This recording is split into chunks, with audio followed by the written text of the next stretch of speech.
দারে দারে বিলাইছে। जय राधे श्याम, जय जगन्नाथ, जय महाप्रभु। ईश्वर परम कृष्ण सच्चिदानंद विग्रह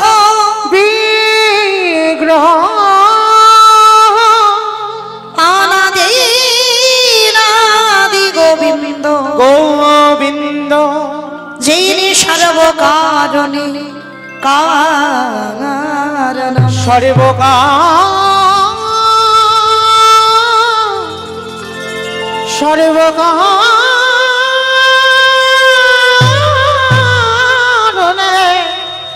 कारण अनार्पित चरिचिरा करुणाय अवतीर्ण कलो समर्पाय उन्नत उज्ज्वल रस स्वभक्ति श्रिया हरिपुरट सुंदर द्रुति कदम्ब सन्दीपित हृदय स्कंदर्पे स्फुरतव सच्चिदानंदन श्री सचिना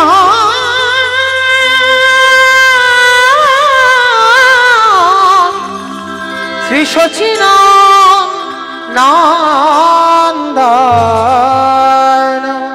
এই আসরে বৈশা জগত আমার গগরে ভক্ত আমার গগরে ভক্ত সবাকা পদ ধুলি হবে আমার মস্তক ভূষণ সবাকা নিতাই গৌরী প্রমানন্দে হরি বল হরি বল হরি বল ধুলি আরে হোগা মস্তক ভূষণ। जय निताई, जय राधे श्याम, जय जगन्नाथ, जय महाप्रभु। हरे कृष्ण। समवेत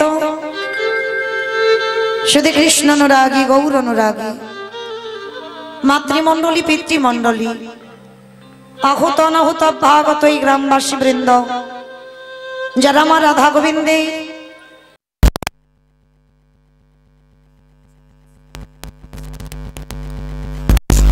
चरणे रइल आमार कोटि कोटि दंडवत।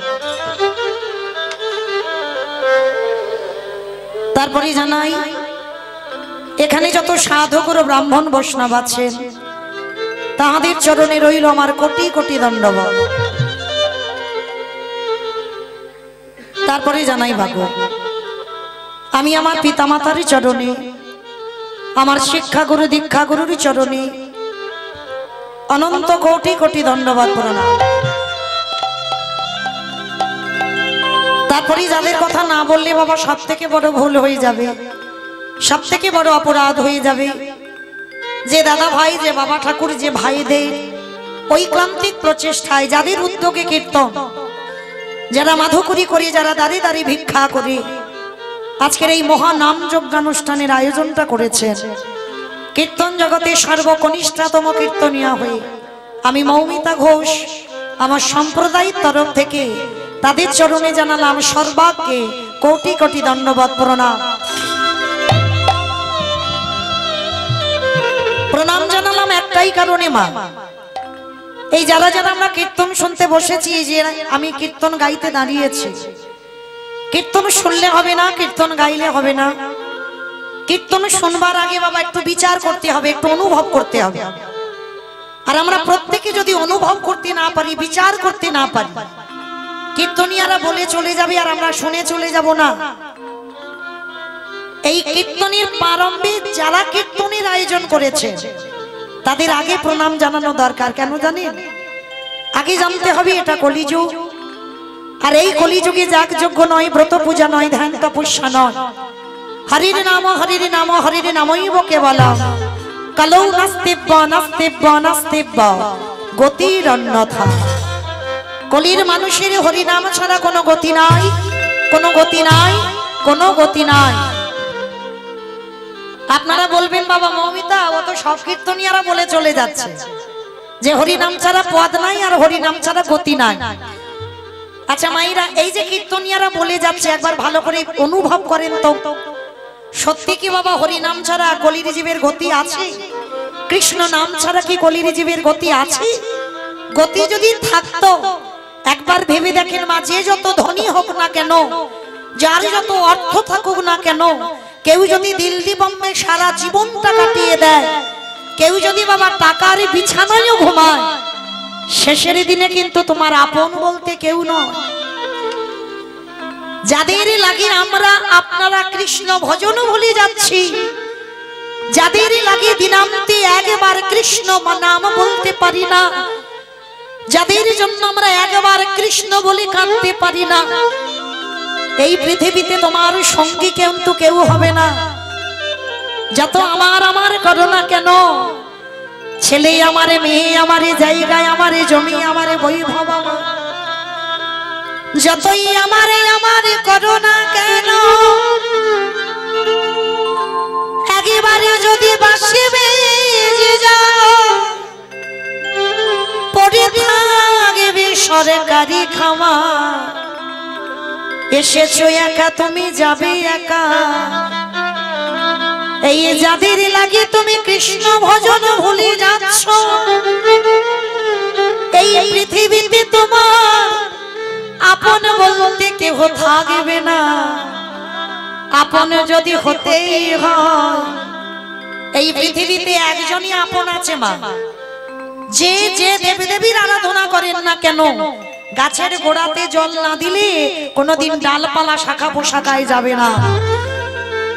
আর এই পৃথিবীতে 33 কোটি দেবতা, এরা হলো ডালপালা শাখা পোশাকা, আর গাছের গোড়া ঈশ্বর পরমা কৃষ্ণ সচিদানন্দ বিগ্রহ, অনাদির আদি গোবিন্দ, সর্ব কারণের কারণ। এই পৃথিবীতে কৃষ্ণ ছাড়া তোমার আপন আর কেউ নয়। যদি বলেন এটা মৌমিতা কীর্তনে বলে যাচ্ছে, না আমি বলে যাচ্ছি না, একটু ভেবে দেখেন, যেদিনে তোমার আসল ঘরে যাবার ডাক আসবে, মানে যেদিন ওই চারজনে কাঁধে করে বলো হরি হরি বল। আচ্ছা বলেন তো বাবা, জানি না আপনাদের এই মেদিনীপুরে নিয়ম আছে কিনা, তবে আমার এলাকায় নিয়ম আছে, মানুষ মরে যাবার পর ভাড়া করলেও বাবা একটা খোল আর একটা করতাল তাকে ভাড়া করতে হয়, আর ওই বাজিয়ে বাজিয়ে হরে কৃষ্ণ নাম বলতে বলতে যায় না কি মা? আপনাদের নিয়মটা আছে? বাহ, তাহলে একটু বুঝতে সুবিধা হবে। আচ্ছা বলেন তো বাবা, কি দরকার ছিল খোল করতালটা ভাড়া করবার? হ্যাঁ, কলিযুগে বড় বড় ডিজে বক্স উঠেছে, তো ওগুলো বাজি বাজি গেলে হতো না? হ্যাঁ, ওগুলো বাজি বাজি তো গেলে হতো, তাহলে কেন যাব না? মহাজনীরা জগৎকে শিক্ষা দিলে একেবারে ভালো করে শেষের দিনে তাকিয়ে দেয়, যাদের জন্য তুই যাদের আগলে বসে রইলি, কৃষ্ণ নাম করবার সুযোগ পেলি না, তারা তোর কেউ সঙ্গী হলো না, তারা কেউ তোর আপন হলো না, শেষের দিনে তোর সঙ্গে গেল না। একবারে চেয়ে দেখে শেষের দিনে আপন কে হলো? এই হরি নামে গেল আমাদের দেহ গেল, নিতাই গৌর হরিব।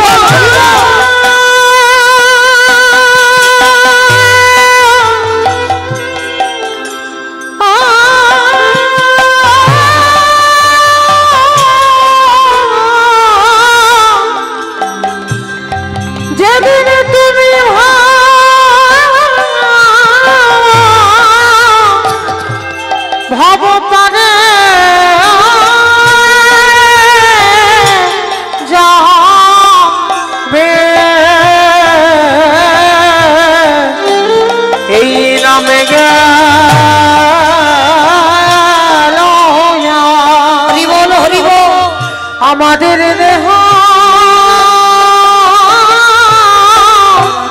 গেল। যার জন্য বাবা কীর্তনের প্রারম্ভে আমার দাদা ভাইদের বাবাদের প্রণাম জানালাম।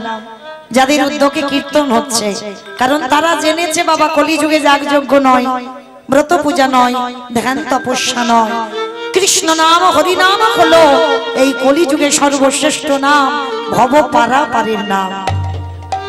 তো চলেন মাগো, নাম বলতে কি অনেক ভুল ত্রুটি হবে, হবে কেন, অবশ্যই করব। নিজ নিজ সন্তান মনে করি, নিজ নিজ ভগ্নী মনে করি, সেই ভুল ত্রুটিকে ক্ষমা করে দেবে। তো চলেন কীর্তনের প্রারম্ভে মাগো আগে আমার দুটো ছেলেকে ডাকতে হবে। তবে বাবা আমার ছেলে নয়, আপনাদের সবার ছেলে। এক হলো আমার নিতাই চাঁদ আর এক হলো আমার গৌর চাঁদ। কেন বললাম, আর সত্যতে নারায়ণ, ত্রেতাতে রামচন্দ্র, দাপরে কৃষ্ণ, আর কলিতে হলেন শ্রীকৃষ্ণ চৈতন্য। তাহলে আগে যদি আমার চৈতন্যকে ডাকা না হয়, কীর্তন গাওয়া বা শোনা দুটোই বৃথা হয়ে যাবে। তো চলেন একটু কীর্তনের প্রারম্ভেই একবার নবদ্বীপের ভাবটা দেখে আসি। কেমন নবদ্বীপে দেখবো ব্রজেন্দ্র নন্দন কৃষ্ণ যেদিনে এসেছিল, সেদিনটা সময়টা কেমন ছিল জানো? আজ জয় জয়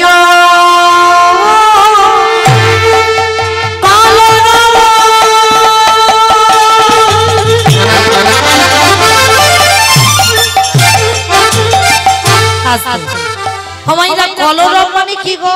মারামারি। হাই ভগবান, কলরব মানে নাকি মারামারি? কলরব মানে মারামারি? হ্যাঁ, চিৎকার চেঁচামেচি হইচই গন্ডগোল। কলরব মানে চিৎকার চেঁচামেচি করতে হবে। আচ্ছা মা, কই হরিবাসরে বসেছেন, গন্ডগোল তো হচ্ছে না? হ্যাঁ বাহ। তবে মা আমি যে গন্ডগোলের কথা বলছি, এই যে সংসারের নিয়ে আলোচনা, এটা একটা গন্ডগোল। ছোট ছোট বাচ্চাদের এসে বেলুন কিনে দিতে হবে, লজেন্স কিনে দিতে হবে, ফুচকা খাওয়াতে হবে, এর একটা গন্ডগোল। কিন্তু মহাপ্রভু বললেন এই হরিবাসরে বসে ও গন্ডগোল নয়, সে গন্ডগোলটা যেন শুধুমাত্র আমার প্রভুর জন্য। গন্ডগোলটা কেমন? শঙ্খধ্বনি, উলুধ্বনি। আর যাদের যাদের হাত আছে, যাদের নাই বলবো না, যাদের হাত আছে প্রেম সে আত্মনিবেদনম। কি মাইরা সবার হাত আছে তো? কই একবার দেখান তো দেখি। নিতাই গৌর প্রমাণ, হরি বল হরি বল। বাহ, তার মানে সবার হাত আছে। কই দেখি একটু প্রেম সে উলুধ্বনি দেন দেখি এবার। এই গন্ডগোল, এই কলরব যেদিন আমার মহাপ্রভু এসেছিল। ও মাঝে মাঝে থেমে থেমে যাচ্ছে কেন? একটু প্রেম সে উলুধ্বনি দেন। আজ জয় জয় জয়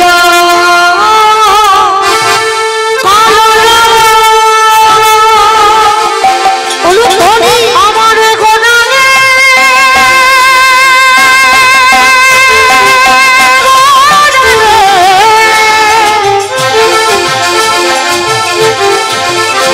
আমার গোনা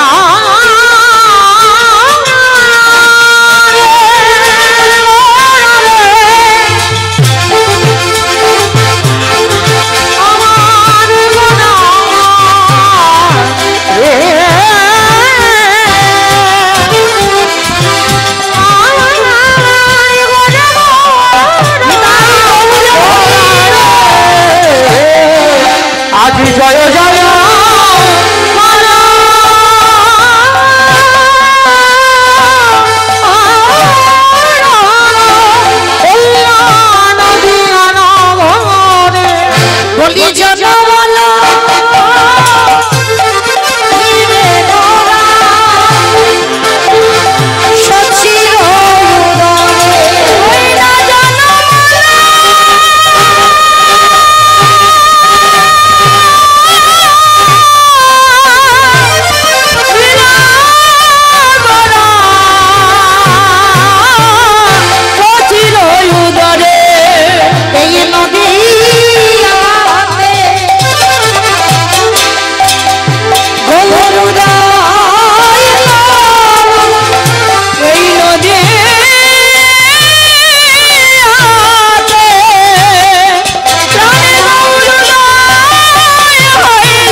বলিয়া নগরে জনম লভিবে গোড়া সচির উদর। আচ্ছা মাইরা, ভগবান বারে বারে একটা কথা বলেছে, যে আমারে চাই তারই আমি চাই, যে আমারে না চাই তারই আমি না চাই। ভালো করে কথাটা বাবা একটু অনুভব করবেন, যে আমারে চাই তারই আমি চাই, আর যে আমারে না চাই তারই আমি না চাই।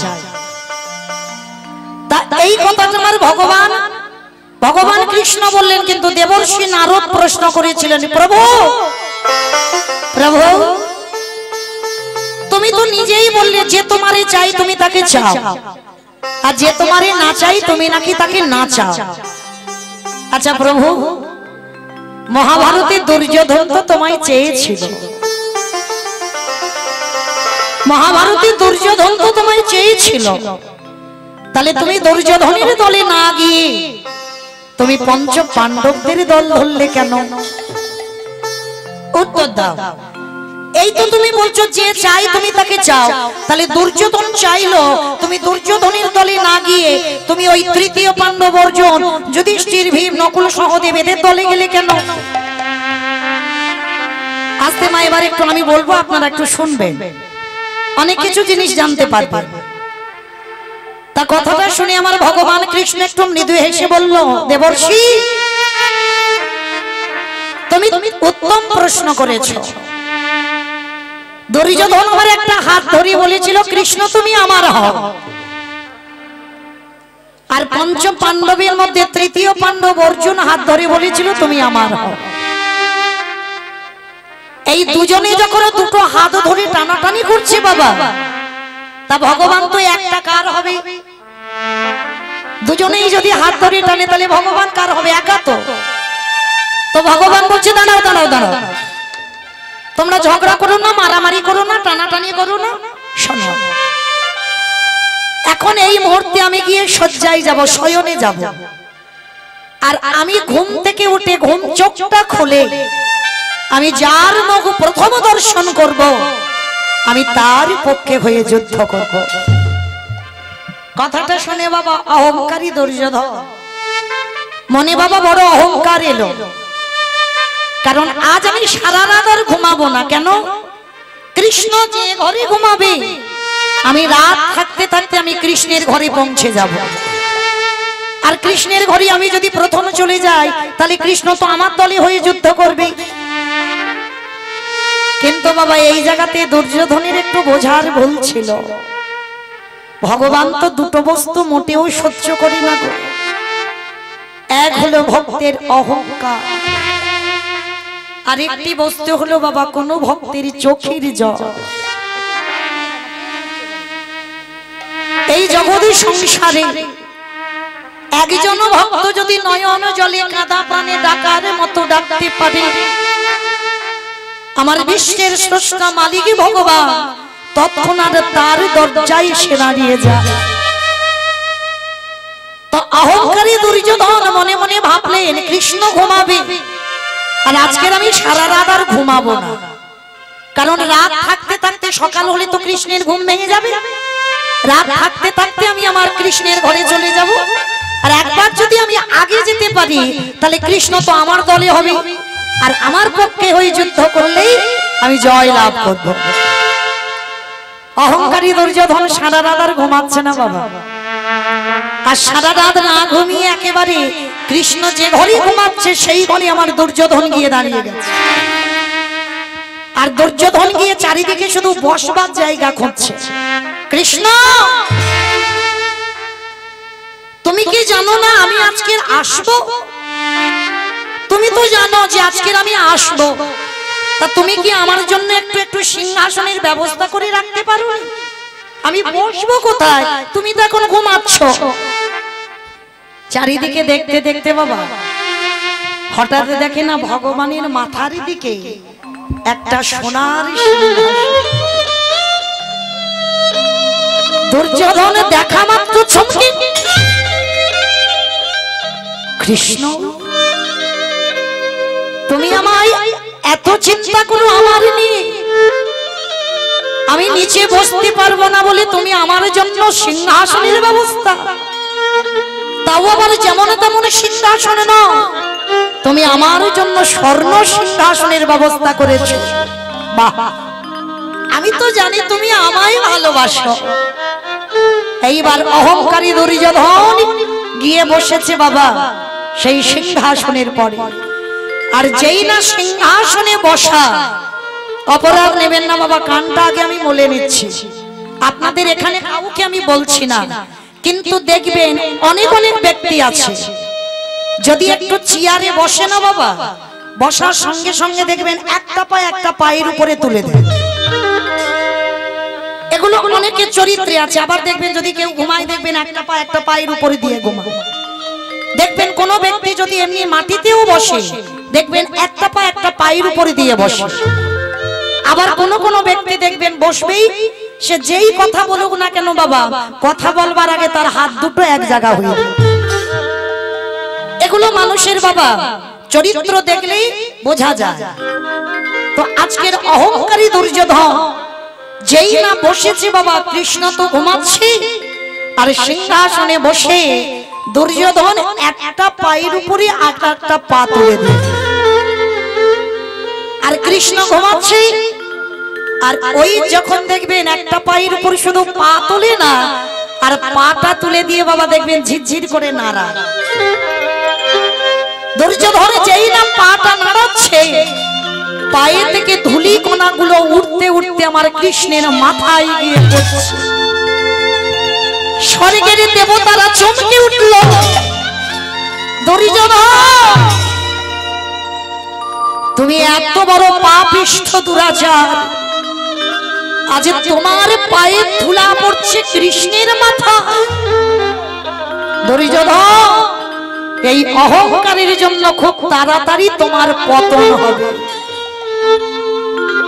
তাইবার ভগবান তো নিশ্চিন্তে ঘুমিয়ে আছে, আর দুর্যোধন এসে বাবা সোনার সিংহাসনে বসে পড়েছে।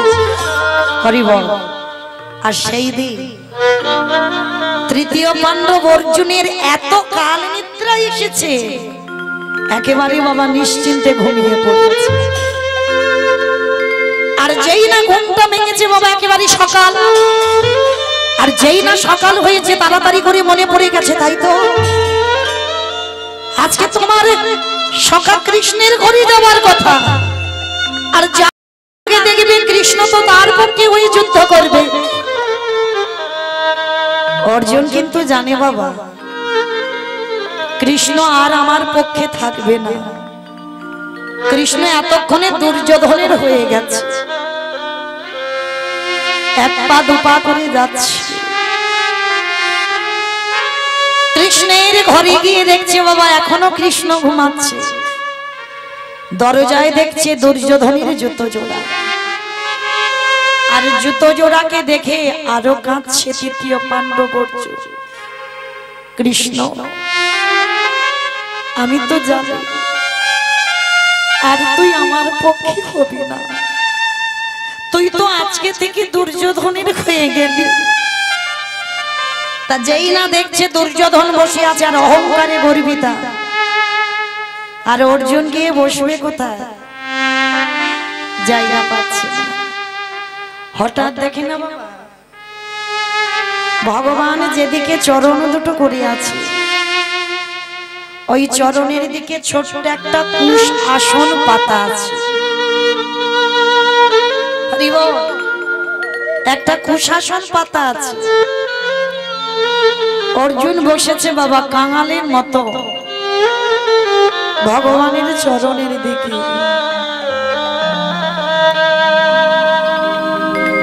ভগবানের চরণের দিকে বসে